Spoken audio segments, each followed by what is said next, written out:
मेरे प्यारे साथियों नमस्कार। स्वागत है आपका हमारे जेवी एनसीआईबी मेड सिंपल के चैनल में। दोस्तों आज के इस वीडियो लेसन के माध्यम से हम लोग अपने एएफएम की यूनिट नंबर 11 को थ्योरी पोर्शन को डिस्कस करेंगे, जो कि बेस्ड है bank audit and inspection. Practical point of view से बहुत इंपॉर्टेंट टॉपिक है। तो आइए दोस्तों समझते हैं, एक पॉइंट को क्लियर करते हैं इस पर्टिकुलर चैप्टर से। देखिए दोस्तों, ऑडिट होता क्या है। तो ऑडिट को आप ऐसे समझिए, एक तरह का फाइनेंशियल चेकअप टूल है, फाइनेंशियल कंट्रोल टूल है, यानी चेकअप टूल है, जो कि इंडियन गवर्नमेंट के बुक में लिखा गया है। बुक का नाम क्या है? Introduction to Indian government accounts and audit. तो इसे डिज़ाइन किया गया है ताकि वो कैच करे और प्रिवेंट करे किसी वेस्टफुल स्पेंडिंग को।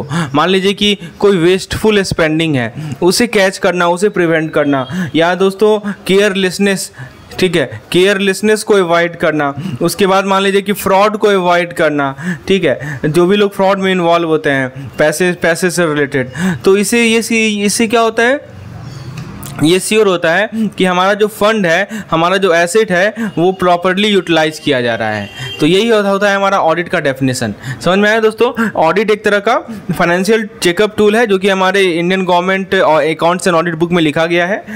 उसके बाद ये कैच करता है और किसी वेस्टफुल स्पेंडिंग को रोकता है। तो ये तो था हमारा ऑडिट का बेसिक डेफिनेशन। अब सवाल ये उठता है कि ऑडिट का पर्पस क्या है। तो दोस्तों ऑडिट को ऐसे समझिए कि एक बिजनेस का फाइनेंशियल गार्जियन है। आप ऑडिट को समझ सकते हैं कि कोई बिजनेस का फाइनेंशियल गार्जियन है ऑडिट। तो ये जो है मॉनिटर करता है ऑनर के इंटरेस्ट को। It monitors owners interest, owner का इंटरेस्ट को ये मॉनिटर करेगा। ये श्योर करेगा कि कोई भी फॉल प्ले ना हो, no foul play should be there. ये चेक करता है कि जो फाइनेंशियल रिकॉर्ड है ना, वो ट्रूथ बता रहा है कि नहीं बता रहा है, और स्पेंडिंग जो है वो रूल को फॉलो कर रहा है या नहीं कर रहा है, ठीक है। तो ये ऑडिट का बेसिक पर्पस है। ये बातें आपको समझ में आ रही हैं? ऑडिट का बेसिक पर्पस क्या है? I hope this concept is clear now, right. तो ये वेरीफाई करता है अकाउंट को एक्यूरेटली, ये फैक्ट को रिप्रेजेंट करेगा, एक्सपेंडिचर को रिप्रेजेंट करेगा कि वो रेगुलरिटी और प्रॉपर्टी से कंप्लाई हो रहा है या नहीं हो रहा है। नेक्स्ट पॉइंट है हमारा कंपनीज एक्ट 2013। तो दोस्तों ये जो लॉ है भारत में, ये कहता है कि कंपनी के पास अपना अकाउंट ऑडिटेड होना चाहिए, राइट। कंपनी का अकाउंट जो है ऑडिटेड होना चाहिए। तो ये लॉ जो है हमारे कंपनीज एक्ट के चैप्टर नंबर 10 में लिखा गया है। उसके अंदर चीज़ें कौन सी चीज़ें आती हैं कि ऑडिटर कौन हो सकता है, इसका अपॉइंटमेंट कैसे होगा, ठीक है, कैसे उसे हायर किया जाएगा, कैसे उसे फायर किया जाएगा यानी रिमूव किया जाएगा, कितना उसे पेमेंट मिलेगा, उसकी एलिजिबिलिटी क्या होगी, और ये श्योर करना कि वो कुछ रूल्स को फॉलो करे जब वो ऑडिट करे। मतलब कि हमारे पास एक रेफरी होता है, we have a referee to ensure everyone play by the financial rule in the business game. यही है हमारा कंपनीज एक्ट 2013। तो ये बातें आपको समझ में आई? चलिए, तो अभी तक हमने बेसिक चीज़ें की बात की। ऑडिट क्या होता है, ऑडिट का पर्पस क्या है, कंपनीज एक्ट 2013 का क्या रिलेवेंस है हमारे ऑडिट के पर्सपेक्टिव में। अब बात करते हैं दोस्तों कि ऑडिट का ऑब्जेक्टिव का इवोल्यूशन कैसे हुआ। सबसे पहला पॉइंट आता है ऑब्जेक्टिव शिफ्ट। इसको आप ऐसे समझिए कि ऑडिटिंग जो है ना, ऑडिटिंग का मतलब ये होता है कि अर्थमेटिक एक्यूरेसी, मतलब जो नंबर है उसको सही लेना, गेटिंग द नंबर राइट, ठीक है। लेकिन अब जो है ये तो पहले था कि हमारा जो अर्थमेटिक एक्यूरेसी रहे, ये ऑडिटिंग का मेन पर्पस हुआ करता था।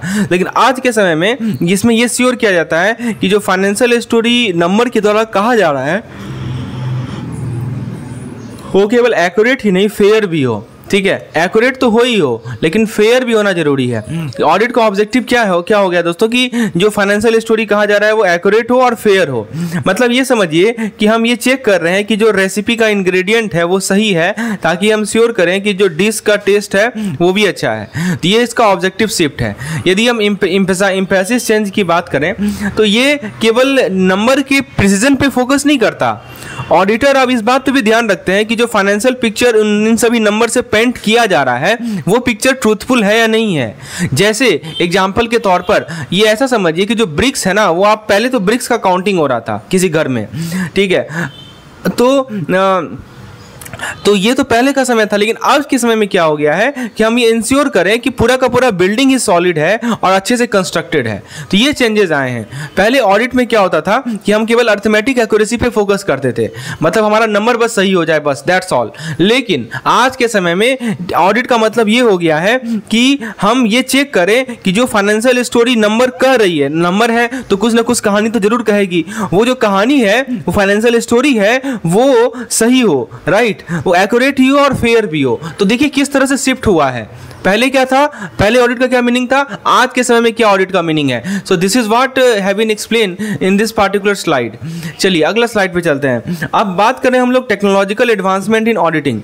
इमेजिन कीजिए कि आप जो है पहले क्या करते थे, मैथ का सवाल पेंसिल से बनाया करते थे, पेंसिल और पेपर से, ठीक है। लेकिन आज के समय में आप कैलकुलेटर को यूज कर रहे हैं, सुपर स्मार्ट कैलकुलेटर को। तो ये शिफ्ट आया ना दोस्तों। पहले आप पेन और पेंसिल को यूज करते थे, आज के समय में आप कैलकुलेटर को यूज कर रहे हैं मैथ के कैलकुलेशन के लिए।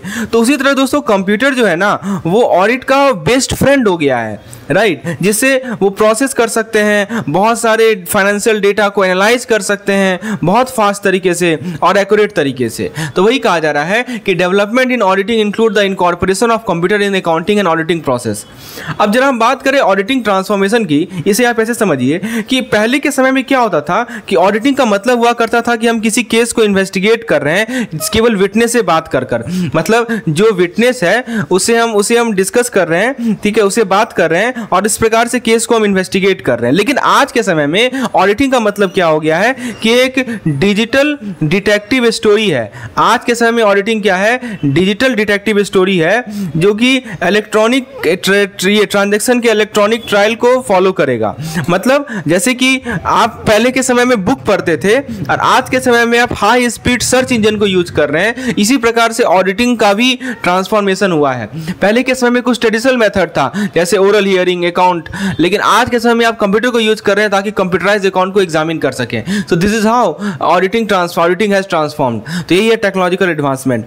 अब यदि हम बात करें डेटा एनालिटिक्स की क्या इंपॉर्टेंस है, इसको समझिए। पहला पॉइंट आता है टेक्नोलॉजिकल इंपैक्ट। जैसे कि स्मार्टफोन ने चेंज कर दिया जिस तरह से हम कम्युनिकेट करते हैं, हाँ, टेक्नोलॉजी उसी प्रकार से देखिए स्मार्टफोन ने क्या अपने हमारे कम्युनिकेशन का जो टेक्निक है उसमें दोस्तों कुछ बदलाव ले आया, उसमें रिवॉल्यूशन ले आया। सिमिलरली टेक्नोलॉजी ने ऑडिटिंग को रिवॉल्यूशनाइज किया, ठीक है। और दोस्तों जहां तक बात करें डेटा एनालिसिस की, तो डेटा एनालिसिस का मतलब ये होता है जैसे कि आप कोई सुपर पावर ग्लास पहन लेते हैं ना, जिससे ऑडिटर क्या कर सकता है, ऑडिटर पैटर्न ऑब्जर्व कर सकता है। डेटा एनालिसिस से ऑडिटर पैटर्न को ऑब्जर्व करेगा, ठीक है। तो ये पॉइंट है, वो पैटर्न ही नहीं, वो ट्रेंड भी देख सकता है डेटा का, और क्या क्या इश्यूज हैं, क्या क्या फाइनेंशियल डेटा में क्या क्या इश्यूज हैं जो कि अननोटिस में जा सकते हैं, नोटिस न किया जाए, उन सभी चीजों को ऑब्जर्व किया जाता है डेटा एनालिसिस के माध्यम से। तो ये आप समझ सकते हैं दोस्तों कि किस प्रकार से शिफ्ट हुआ। पहले के जमाने में हम स्मार्टफोन का यूज नहीं करते थे, आज के समय में जैसे कि हम स्मार्टफोन का यूज करते हैं कि स्मार्टफोन ने हमने हमारे कम्युनिकेशन के जरिए को बदल दिया। सिमिलरली टेक्नोलॉजी ने ऑडिटिंग को बदल दिया। कैसे बदला टेक्नोलॉजी ने ऑडिटिंग को, तो डेटा एनालिसिस सामने आया। डेटा एनालिसिस के माध्यम से जो हमारे ऑडिटर हैं वो पैटर्न देख पाएंगे, ट्रेंड देख पाएंगे, इश्यूज देख पाएंगे फाइनेंशियल डेटा में, जो कि अननोटिस चला जाएगा बहुत बार। तो ये है इंपॉर्टेंस डेटा एनालिटिक्स का। अब बात करें हम लोग रिस्क कंसिडरेशन की, तो इमेजिन कीजिए कि आप एक कार को ड्राइव कर रहे हैं जिसमें कोई ब्रेक ही नहीं है। इसको समझिए, रिस्क कंसिडरेशन का मतलब क्या होता है कि you are driving a car without brake, ठीक है, एक कार को ड्राइव कर रहे हैं बिना ब्रेक का। आज के जो फास्ट पेस्ड फाइनेंशियल वर्ल्ड है, इसमें डेटा एनालिसिस एक तरह का ब्रेक की तरह काम करता है। तो ये जो हमारा डेटा एनालिसिस है ना, it's act like a brake, ठीक है। तो ये एक ब्रेक की तरह काम करता है, जिससे ऑडिटर जो है ना वो आइडेंटिफाई कर सकेंगे, रिस्क को एड्रेस कर सकेंगे इससे पहले कि वो फाइनेंशियल एक्सीडेंट में टर्न अप हो जाए, समझे। तो वही कहा जा रहा है रिस्क कंसिडरेशन। आज के फास्ट पेस्ड फाइनेंशियल वर्ल्ड में डेटा एनालिसिस एक ब्रेक की तरह काम करता है, जिससे ऑडिटर आइडेंटिफाई कर सकते हैं, एड्रेस कर सकते हैं रिस्क को इससे पहले कि वो किसी एक्सीडेंट में कन्वर्ट हो जाए। फाइनेंशियल एक्सीडेंट की बात हो रही है, राइट। मैं आपको सिंपल सा एग्जांपल लेके समझा रहा हूं। तो समझिए कि आप एक रडार सिस्टम को यूज कर रहे हैं ताकि पोटेंशियल हैजार्ड को आप नेविगेट कर सकें फाइनेंशियल हाईवे पर, समझे। तो देखिए डेटा एनालिसिस का कितना इंपॉर्टेंस है। एक तरह का रडार है, एक तरह का ब्रेक सिस्टम है जो कि फाइनेंशियल एक्सीडेंट को बचाता है। ओके, अब जब हम लोग CAAT की बात करते हैं, CAAT क्या होता है, कंप्यूटर एडेड ऑडिट टेक्निक। दोस्तों आगे बढ़ने से पहले आपको मैं बता दूं, आपको AFM JIV किसी भी कोर्स का रिक्वायरमेंट है, चाहे वो वीडियो कोर्स हो, PDF कोर्स हो, मॉक टेस्ट कोर्स हो, आप मुझे इस नंबर पर व्हाट्सएप करके डिटेल जानकारी प्राप्त कर सकते हैं। हम लोग यदि CAAT की बात करें तो CAAT समझिए कि ऑडिट के सुपर हीरोज होते हैं। ये कौन होते हैं, हमारे ऑडिट के सुपर हीरोज कहलाते हैं, राइट। तो ये हमारे ऑडिट टीम को ज्वाइन करते हैं ताकि बहुत सारे डेटा को एक साथ क्विकली प्रोसेस कर सकें, ठीक है। तो ये जो ऑडिट के सुपर हीरो है ना, दे ज्वाइन ऑडिट, ठीक है। ऑडिट टीम को ये सुपर हीरो ज्वाइन करते हैं हमारे CAAT, ताकि हमारे ऑडिट जो है इफेक्टिव और एफिशिएंट हो। तो समझिए कि आप मैग्नीफाइंग ग्लास से अपग्रेड हो रहे हैं ताकि देख सके अपने फाइनेंशियल डिटेल को क्लियरली, मतलब कि अपने फाइनेंशियल डिटेल को क्लियरली देखने के लिए आप अपग्रेड हो रहे हैं। फिर नेक्स्ट पॉइंट है हमारा अनचेंज्ड ऑडिट ऑब्जेक्टिव। तो एवन दो हमने कंप्यूटर तो ऐड कर दिया इस मिक्स में, लेकिन जो मेन गोल है ऑडिटिंग का वो सेम रहेगा। वो समझिए कि आप एक नया और इम्प्रूव टूल को यूज कर रहे हैं, लेकिन जॉब अभी भी इस बात में है ये श्योर करना कि जो फाइनेंशियल हिस्ट्री है वो एडअप हो और ट्रस्टवर्दी हो। Now let's discuss the importance of data analysis। सबसे पहला इंपॉर्टेंस है टेक्नोलॉजिकल इम्पैक्ट। जैसे कि मैंने आपको बताया ही कि स्मार्टफोन ने जिस प्रकार से हमारे कम्युनिकेशन का टेक्निक चेंज कर दिया, उसी प्रकार से टेक्नोलॉजी ने ऑडिटिंग को रिवॉल्यूशनाइज कर दिया। तो डेटा एनालिसिस का मतलब ये होता है कि आप एक सुपर पावर ग्लास डाल रखे हैं जिससे ऑडिटर पैटर्न देख पाए, ट्रेंड देख पाए, पोटेंशियल इशूज़ को देख पाए। और I think we have discuss already CAAT, right. CAAT का इंटीग्रेशन कैसे हुआ, ठीक है। तो इसी CAAT को आप ऐसे समझ सकते हैं कि ये ऑडिटिंग सुपर हीरोज हैं, ये ऑडिट के टीम को ज्वाइन करते हैं ताकि बहुत सारे डेटा को एक साथ क्विकली प्रोसेस कर सकें, राइट। तो क्विकली प्रोसेसिंग ऑफ डेटा इनका मेन एम होता है, जिससे हमारा ऑडिट इफेक्टिव हो, एफिशिएंट हो। जैसे कि आप किसी मैग्नीफाइंग ग्लास को अपग्रेड कर रहे हैं एक पावरफुल माइक्रोस्कोप में, राइट। तो उसी तरह क्या होता है जिससे ऑडिटर आसानी से देख पाए फाइनेंशियल डिटेल को मोर क्लियरली, वही होता है CAAT। तो बेसिकली इसका मीनिंग ये है कि ये CAAT एक तरह के ऑडिट सुपर हीरोज होते हैं। वो ऑडिट टीम को ज्वाइन करते हैं ताकि बहुत सारे डेटा को क्विकली प्रोसेस कर सकें, जिससे ऑडिट हमारा इफेक्टिव और एफिशिएंट हो।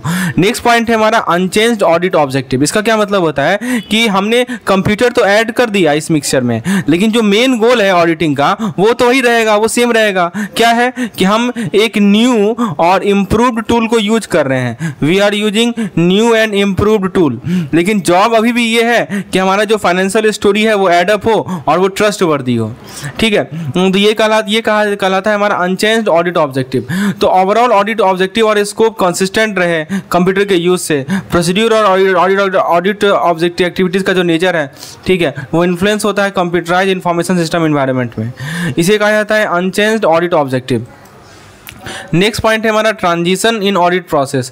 ऑडिट प्रोसीड्यूर में क्या क्या ट्रांजिशन होता है आइए डिस्कस करते हैं। पहला है from auditing around two auditing through. इसका क्या मतलब हुआ कि ऑडिटिंग को ऐसे समझिए कि आप कंप्यूटर के अराउंड वॉक कर रहे हैं, हुआ करता था। मतलब auditing around the computer to auditing through the computer, मतलब कि हम चीज़ों को दूरी से देख रहे होते थे पहले के ज़माने में, लेकिन अब क्या हो गया कि आप कंप्यूटर के अंदर डाइव कर रहे हैं, आप प्रत्येक हुक, नुक और क्रैनी को एक्सप्लोर कर रहे हैं ताकि इंश्योर करें कि एक्यूरेसी रहे, ठीक है। तो जैसे कि समझिए आप किसी मूवी के ट्रेलर को देख रहे थे पहले और अब आप पूरे फिल्म को एक्सपीरियंस कर रहे हैं, वही बात हो गई यहाँ पे, ठीक है। तो ये शिफ्ट हुआ है। नेक्स्ट है shift from ticks to clicks. मतलब क्या हुआ, अब इमेजिन कीजिए कि आप एक चेकलिस्ट बना रहे हैं पेन से, ताकि आप एक टच स्क्रीन को कि कैसे टच स्क्रीन को यूज किया जाए।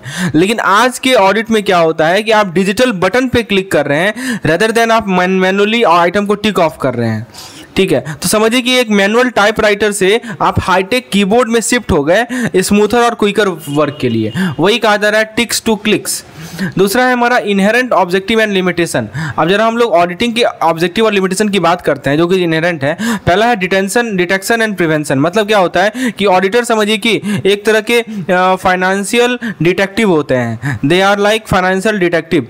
तो वो क्लूज देखते हैं, ठीक है, एरर के क्लूज को देखते हैं या फ्रॉड को देखते हैं या फ्रॉड के क्लूज को देखते हैं। समझिए कि हमारे पास एक सिक्योरिटी सिस्टम है ताकि किसी भी सस्पिशियस एक्टिविटी को कैच कर सके और जो फाइनेंशियल मिसशेप है उसे हम रोक सकें, ठीक है। यही होता है हमारा डिटेक्शन एंड प्रिवेंशन। ये एक ऑब्जेक्टिव है। दूसरा ऑब्जेक्टिव है हमारा इनहेरेंट लिमिटेशन। तो ऑडिटर प्रत्येक सिंगल डिटेल को तो चेक नहीं कर सकते। मतलब आप लाइब्रेरी के हर एक बुक को एक दिन में पढ़ना चाहें, ये पॉसिबल है क्या? हाँ, आप सब लोग भी बताइए, ऑडिटर क्या सभी डिटेल को चेक कर सकते हैं? नहीं चेक कर सकते। तो ऑडिटर किस बात पे विश्वास करेंगे कि क्या दूसरे लोग बता रहे हैं, और कभी कभी कुछ चीज़ों पे विश्वास करेंगे जैसे कि नॉन मॉनिटरी इन्फॉर्मेशन। ठीक है, तो ये सभी फुल्ली हो सकता है कि रिप्रेजेंट ना किया गया हो, नॉन मॉनिटरी फैक्ट हो सकता है कि फुल्ली रिप्रेजेंट ना किया गया हो। तो समझिए कि आप एक पिक्चर बना रहे हैं कुछ स्ट्रोक के साथ, आप जानते ही नहीं है कि आप पूरे के पूरे टाइनी डिटेल्स को कैप्चर नहीं कर पाएंगे। आप इस बात को जान रहे हैं कि you can not capture each and every tiny detail. तो ये बड़ा लिमिटेशन है ऑडिटिंग का, मैं आपको लिमिटेशन समझा रहा हूं। तो ऑडिटर सभी सिंगल डिटेल को नहीं देख सकते दोस्तों। मतलब आप ऐसा समझिए कि लाइब्रेरी में बैठकर सभी किताब को एक साथ पढ़ना ये पॉसिबल ही नहीं है। तो ऑडिटिंग किस पे रिलाई करेंगे? सभी चीजों को खुद से टाइनी डिटेल को एक एक चीज को नहीं देख सकते, तो ऑडिटर किस पे रिलाई करेंगे? वो रिलाई करेंगे दूसरे के एक्सप्लेनेशन पर, वो रिलाई करेंगे कुछ नॉन मॉनिटरी फैक्ट पे जिसको फुल्ली रिप्रेजेंट नहीं किया जा रहा है। ठीक है, और इसीलिए दोस्तों कहा जाता है कि प्रत्येक डिटेल का, प्रत्येक ट्रांजैक्शन का एग्जॉस्टिव वेरिफिकेशन ये कंप्लीटली इम्प्रैक्टिकल है, और ये सबसे बड़ा लिमिटेशन है हमारे ऑडिटिंग प्रोसेस का। तो होपफुली आपको ऑडिटिंग का क्या ऑब्जेक्टिव है, ऑडिटिंग का क्या लिमिटेशन है, ये आपको क्लियर हो गया होगा। चलिए अब हम जरा बात करते हैं ऑडिट के पर्पस की। दोस्तों ऑडिट का पर्पस में सबसे पहला पॉइंट आता है सिस्टमेटिक एग्जामिनेशन। दोस्तों जो भी पॉइंट मैं आपको समझा रहा हूं एकदम सिंपल भाषा में समझा रहा हूं, सो दैट यदि आपसे पूछा जाए कल के डेट में कि बताइए ऑडिटिंग का क्या लिमिटेशन है, तो आप जवाब दे पाए कि ऑडिटिंग और जो ऑडिटर्स होते हैं ना वो हर एक टाइनी डिटेल तक नहीं जा सकते। ठीक है, तो उनको कुछ बातों पे जो दूसरे लोग कर रहे हैं, जो दूसरे लोग एक्सप्लेन कर रहे हैं, उस बातों पे ध्यान देना होता है, उस बातें को ही सही सच्चाई लेनी होती है। तो ये बहुत बड़ा लिमिटेशन है।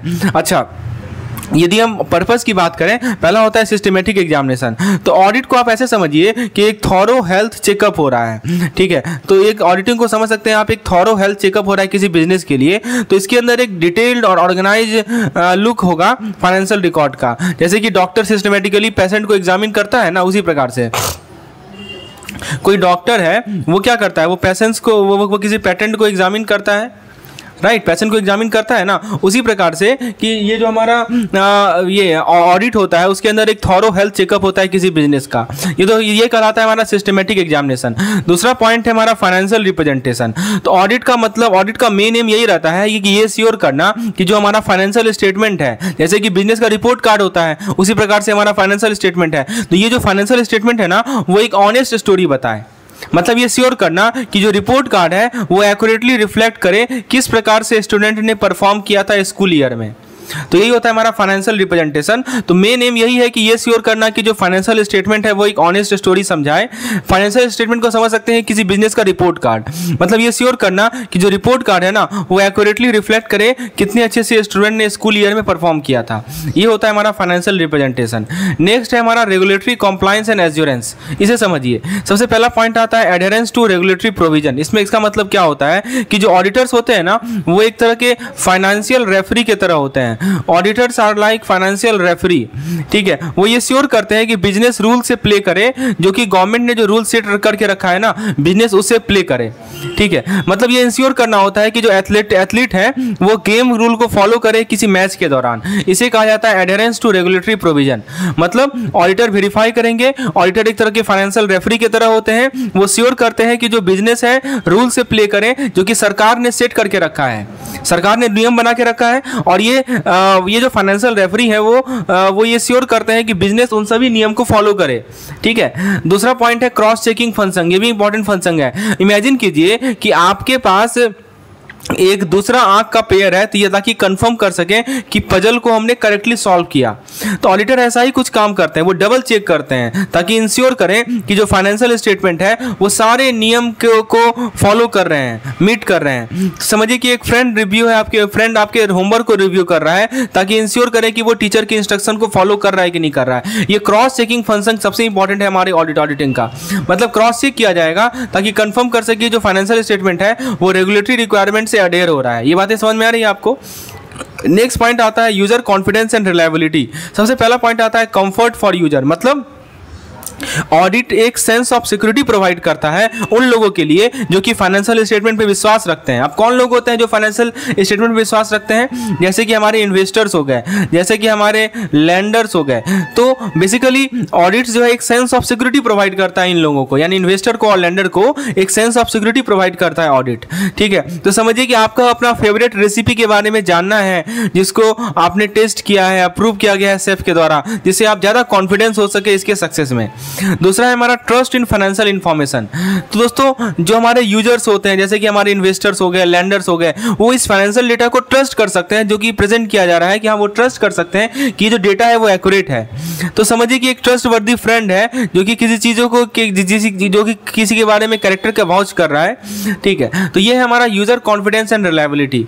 यदि हम बात करें सिग्निफिकेंस ऑफ बैंकिंग सेक्टर की, इसे समझिए। पहला पॉइंट बताया जा रहा है कि catalyst for socio economic growth. इसका क्या मतलब हुआ? इसका मतलब आप समझिए कि बैंकिंग सेक्टर को समझिए कि एक तरह का इंजन है, ठीक है, जो कि ड्राइव कर रहा है कंट्री की ग्रोथ को। मतलब पूरे कंट्री के ग्रोथ को ड्राइव करने का जो इंजन है वो कौन है? हमारा बैंकिंग सेक्टर है। तो ये एक तरह का हर्ट है जो कि फाइनेंशियल सपोर्ट को पंप करता है अलग अलग सेक्टर में, जिससे हमारा इकोनॉमी क्या होता है? थ्राइव करता है। देखिए कितना सिंपल भाषा में समझा रहा हूँ। ये हमारे हम लोग बात कर रहे हैं, we are talking about our banking sector. इसका सिग्निफिकेंस क्या है? दूसरा है मैनेजमेंट ऑफ पब्लिक मनीज। मतलब क्या होता है कि बैंक एक तरह के फाइनेंशियल गार्जियंस होते हैं जो कि सभी लोगों के पैसे को हैंडल करते हैं। तो देखिए एक सिंपल सा नियम है, यदि आपका रिस्पॉन्सिबिलिटी ज्यादा आएगा तो रिस्क भी ज्यादा होगा, सिंपल सी बात है।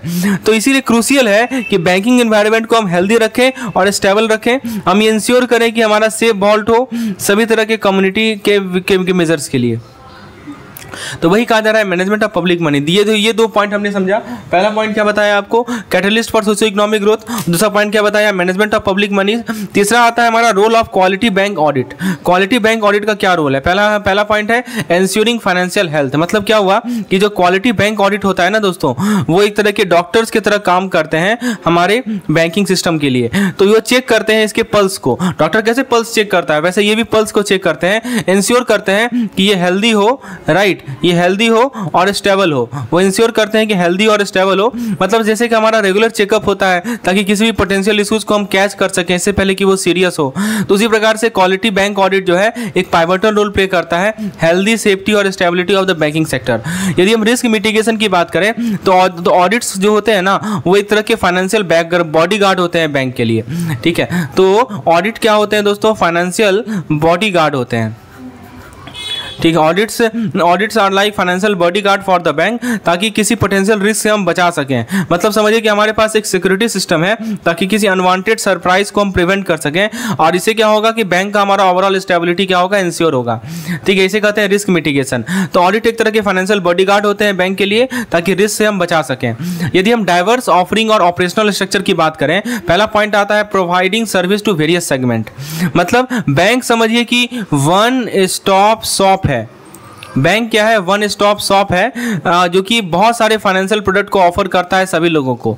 तो ये समझिए कि एक तरह का सुपर मार्केट है। This is just like a super market, जहां पे आप सभी चीज खोज सकते हैं, सभी चीज आपको मिल जाएगी जो कि आपके फाइनेंशियल नीड के लिए जब आवश्यक है। इसे कहा जाता है providing service to various segment. दूसरा है branch and administrative office. Imagine कीजिए बैंक ब्रांच को एक स्टोर के रूप में जहां पे आप अपने डेली ट्रांजैक्शन को करते हैं। ठीक है, और एडमिनिस्ट्रेटिव ऑफिस हेड क्वार्टर है जो कि रूल्स बनाता है, इंश्योर करता है कि सभी चीजें स्मूथली रन करें।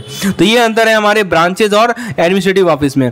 ब्रांच वो स्टोर है जहां पे आप अपने डेली ट्रांजैक्शन को करते हैं। तो समझिए कि एक लोकल शॉप है जो कि कम्युनिटी को सर्व कर रहा है, कि सेंट्रल ऑफिस है वो इंश्योर करता है कि सभी चीजें लॉ से अलाइन हो और प्रॉपर अकाउंटेंट प्रैक्टिस हो। तो ये हमारा रोल है ब्रांचेस का और एडमिनिस्ट्रेटिव ऑफिस का। यदि हम रिस्क फ्री इंफॉर्मेशन हैंडलिंग की बात करें, सबसे पहला पॉइंट आता है हमारा वॉल्यूमिनस ट्रांजैक्शन। मतलब क्या हुआ कि बैंक डील करती है बहुत सारी ट्रांजैक्शन के साथ daily, massive number of transaction daily, जैसे कि मार्केट प्लेस की तरह। तो चीजों को स्मूथली रन करने के लिए ये बहुत जरूरी है कि इंश्योर करना कि कोई मिस्टेक ना हो, कोई एरर ना हो, कोई ओमिशन ना हो, कोई मिसिंग ना हो जाए, कोई सैडी एक्टिविटीज ना हो, राइट। तो समझिए कि आप एक बिजी किचन को मैनेज कर रहे हैं ताकि ये श्योर कर सकें कि प्रत्येक डिश जो है वो परफेक्ट है।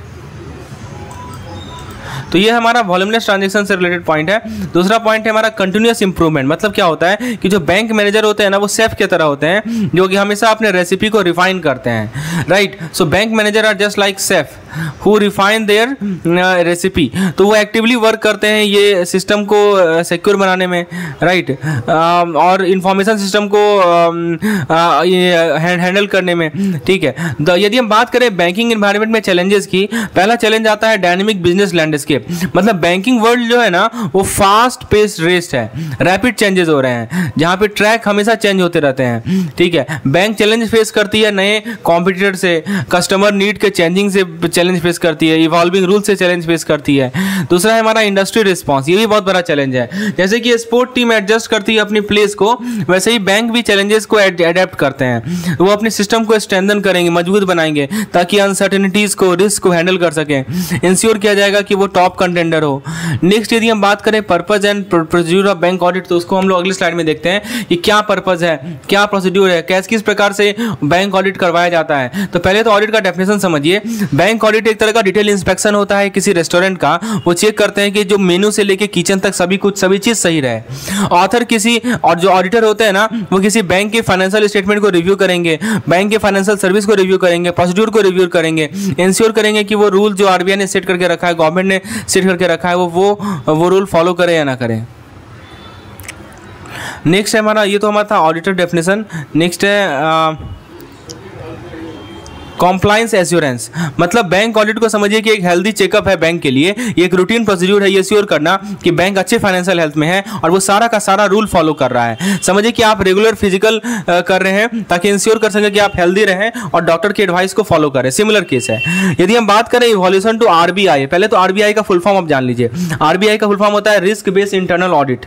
तो इसका हिस्टोरिकल फोकस की यदि हम बात करें तो आप पिक्चर कीजिए ट्रेडिशनल इंटरनल ऑडिट जो बैंक में हुआ करता था, जैसे कि इंस्पेक्टर है वो प्रत्येक रेसिपी के इंग्रेडिएंट को चेक करते हैं। तो यही हमारा ट्रेडिशनल इंटरनल ऑडिट हुआ करता था बैंक में। तो इनका फोकस था कि जो ट्रांजैक्शन एक्यूरेट है और लॉ को ऑबे कर रहा हो। लेकिन यदि हम, ये तो हिस्टोरिकल फोकस की बात की जा रही है, यदि हम चेंजिंग स्कोप की बात करें तो आज के समय में क्या हो गया है कि आप अपग्रेड कर रहे हैं इंग्रेडिएंट चेक करने से इंटायर कुकिंग प्रोसेस को इवैल्यूएशन में। पहले आप क्या करते थे, केवल इंग्रेडिएंट चेक करते थे। अर्लियर, मैं आपको एग्जांपल लेके समझा रहा हूं दोस्तों, इससे सिंपल एग्जांपल आपको कुछ नहीं मिलेगा। अर्लियर आप केवल इंग्रेडिएंट चेक करते थे, लेकिन आज के समय में आप अपग्रेड कर लिए अपने आप को, checking ingredient to evaluating the entire cooking process. मतलब इंटायर कुकिंग प्रोसेस जो है वो किस प्रकार चल रहा है उसमें आपने अपग्रेड कर लिया, राइट।